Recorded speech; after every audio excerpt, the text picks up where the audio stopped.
నమస్తే. శ్రీ గురుభ్యో నమ. శ్రీమాత్రే నమ. ఆదిత్యాయ చ సోమాయ మంగళాయ బుధాయ గురు శుక్ర శనిభ్యే రాహవే కేతవే నమ.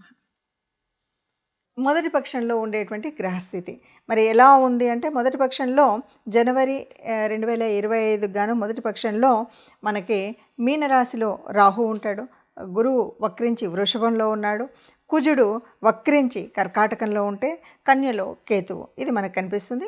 బుధుడు మనకి 4వ తారీఖు వరకు మొదట వృచ్చికంలో ఉండి తదుపరి మనకి అంటే ఈ మొదటి పక్షం వరకు ధనుసు రాశిలో ఉంటాడు. ఇక రవి ధనుసు రాశిలో 13వ తారీఖు వరకు ఉండి 14వ తారీఖు మకరంలోకి మారుతూ ఉన్నాడు. ఇక శని శుక్రులు ఇద్దరు కూడా కుంభరాశిలో ఉంటారు. ఇది ఈ మొదటి పక్షం యొక్క గ్రహస్థితి. మరి ఇలా ఉన్నప్పుడు ఒక్కొక్క రాశి వారికి ఎలాంటి ఫలితం కనిపిస్తుంది? ఎందుకు అంటే మనకి కొన్ని యోగించే గ్రహాలు ఉంటాయి, కొన్ని యోగించని గ్రహాలు ఉంటాయి. గ్రహాల యొక్క స్థితి, యుతి, దృష్టి వీటన్నింటి మీద మన యొక్క గ్రహస్థితి ఉంటుంది. ఏ మాసానికైనా, ఏ పక్షానికైనా, వారానికైనా దినఫలాల వరకు చూసుకున్నప్పటికి కూడా ఏ రోజుకి ఆ రోజు మారుతూ ఉంటుంది, ఎప్పటికప్పుడు ఉంటుంది. అలా మారుతున్నప్పటికి కూడా మనం దినఫలాలు చూసుకునే వాళ్ళు ఉంటారు, వారఫలాలు ఇలా చూసుకుంటూ ఉంటాం.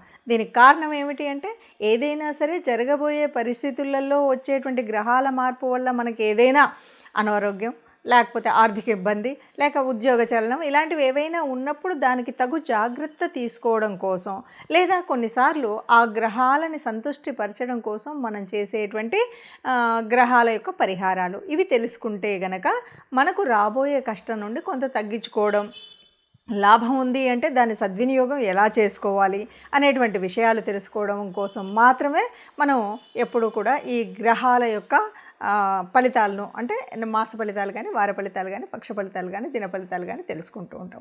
అందులో భాగంగా మరి 2025 జనవరి మాసానికి మాస ఫలితాలు మనం ముందుగా రాశి వారీగా అంటే ఒక్కొక్క రాశి 12 రాశులకు ఫలితాలు తెలుసుకుందాం.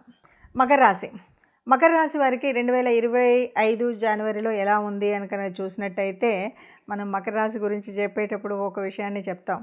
గత 7 సంవత్సరాల 4 నెలల నుండి ఏళ్ళనాటి శనిలో మగ్గుతూ అనేక కష్టాలు పడి ఏళ్ళనాటి శని ప్రభావం అంతా చూసినటువంటి కాలం. ఇక చివర కష్టకాలం పోయేటువంటి పరిస్థితి, ఇంకో 2 నెలలు అయితే కష్టకాలం పోతుంది.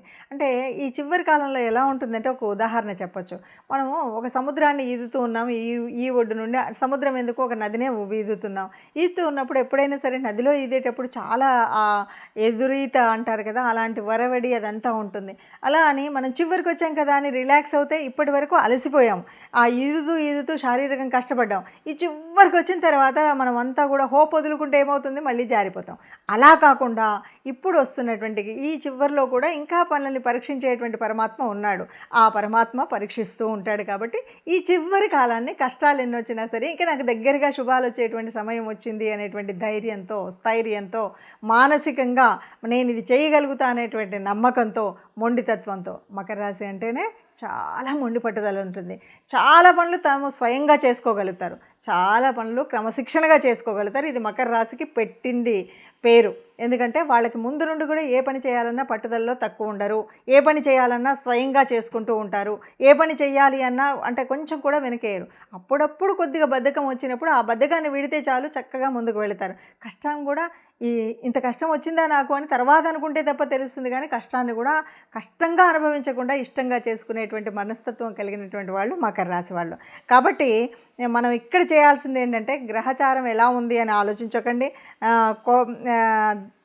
ముఖ్యంగా మనం చేయాల్సింది ఏంటి, దైవ పూజలో ఏ లోటు రాకూడదు. కాకపోతే ఒక్కటేమ్మా, అన్ని దానాల్లోకి మించినటువంటి దానం అన్నదానం అంటారు. మకర రాశి వారు ఈ జనవరి మాసంలో ఏదో ఒక మిషతో అన్నదానం చేయండి.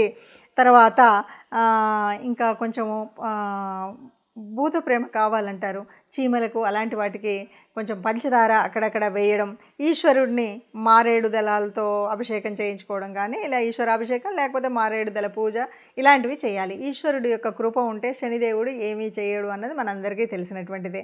అయినా రాశ్యాధిపతి శని ఎప్పుడు కూడా నష్టం చేస్తాడంటే, నష్టం చేయడం కాదు, ఇంతకు ముందు ఉన్నటువంటి నీ పూర్వపుణ్య ఫలాన్ని అనుభవించేలాగా చేస్తున్నటువంటి వాడే శనిచ్చాడు. ఎప్పుడు కూడా ఇంకా తర్వాతి కాలంలో నీ కష్టం రాకుండా ఉండేటట్టు చేసేటువంటి వాడే శనిచ్చాడు. క్రమశిక్షణలో పెట్టేటువంటి వాడే శనిశ్చరుడు. కాబట్టి ఇప్పటివరకు పడ్డటువంటి కష్టం అని కాదు, ఈ మాసం నుండి మనకేంటంటే చివరిలోకి వచ్చాం.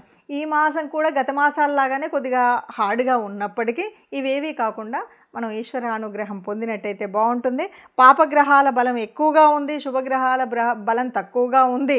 కాబట్టి ఈ ఒక్క విషయాన్ని గుర్తుపెట్టుకొని ఇంతకు ముందులాగానే ఓపికతో, శ్రద్ధతో, పట్టుదలతో ఇంక అయిపోయింది మా చెడు కాలం అనేటువంటి భావనతో ఈ జనవరి మాసమే కాదు ఫిబ్రవరి వరకు కూడా మనం అలా చేసినట్టయితే ఇక కష్టాలు లేకుండా హాయిగా ఉండొచ్చు అని చెప్పచ్చు. ఇప్పటి వరకు మనం చూసినటువంటి అంటే గ్రహాల యొక్క గమనము, వాటి వల్ల మనకు ఉన్నటువంటి యోగించే గ్రహాలు, యోగించని గ్రహాల మూలంగా మనకు వచ్చేటువంటి కష్టాలు, నష్టాలు.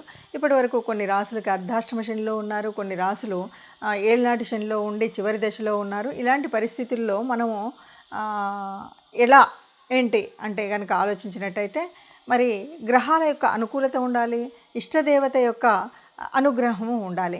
అందుకోసం మనం చేయవలసినటువంటిది ఏమిటి అంటే ముఖ్యంగా ఇక్కడ శని యొక్క వక్రగతి, దీని మూలంగా వచ్చేటువంటి ఫలితాలు ఇవన్నీ మనం చూస్తున్నాం. కాబట్టి తప్పకుండా ఈ మాసంలో మాసం పక్షాల్లో అంటే ప్రతి పక్షంలో కూడా ఒకసారైనా కనీసం నవగ్రహ మండపానికి వెళ్ళడం అనేటువంటిది తప్పనిసరిగా చేయాల్సినటువంటిది.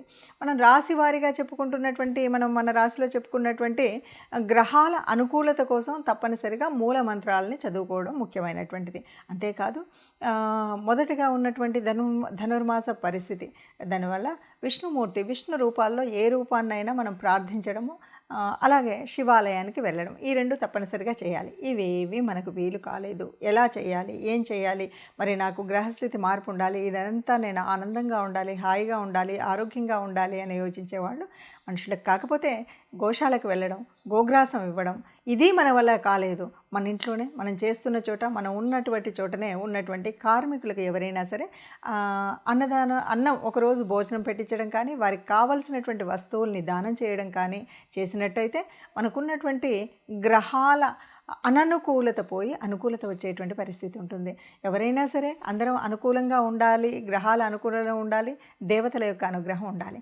దీనికి కూడా దేవతానుగ్రహం కోసం ఇష్టదేవతా ప్రార్థన అనేటువంటిది మర్చిపోకుండా చేయాలి. లేదు బయటకు వెళుతున్నాం, ఏ కష్టం రాకుండా ఉండాలి అని అనుకున్నప్పుడు మనం తప్పనిసరిగా ఏదైనా ఒక చిన్న శ్లోకం రాముడికి సంబంధించినటువంటిది ఏదైనా సరే, ఆపదామపహర్తారం దాతారం సర్వసంపదాం లోకాభిరామం శ్రీరామం భూయో భూయో నమామ్యహం అంటాం కదా. ఇది చదివితే ఎప్పుడూ కూడా ఎక్కడా కష్టం ఉండదు. ఇంత పెద్ద శ్లోకం మాకు కష్టం అండి అనుకుంటే కనీసం ఆ అమ్మని తలుచుకోండి, శ్రీమాత్రే నమః అనుకోండి. శ్రీమాత్రే నమః అనుకుంటూ మనం ఏదైనా పని మొదలుపెట్టినా, బయటకు అడుగుపెట్టినా మనం ఇలా చేసినట్టయితే మనకున్నటువంటి కష్టాలన్నీ పోయి అనుకూలమైనటువంటి పరిస్థితులు అన్ని మాసాలలాగానే మనం అందంగా మనందరం కూడా ఆనందంగా ఉండాలి, సంతోషంగా ఉండాలి. ఆ సంతోషంగా ఉన్న వాళ్ళలో మనం తప్పనిసరిగా ఉండాలి అని కోరుకుందాం. సర్వే జనా సుఖినో భవంతు అందాం.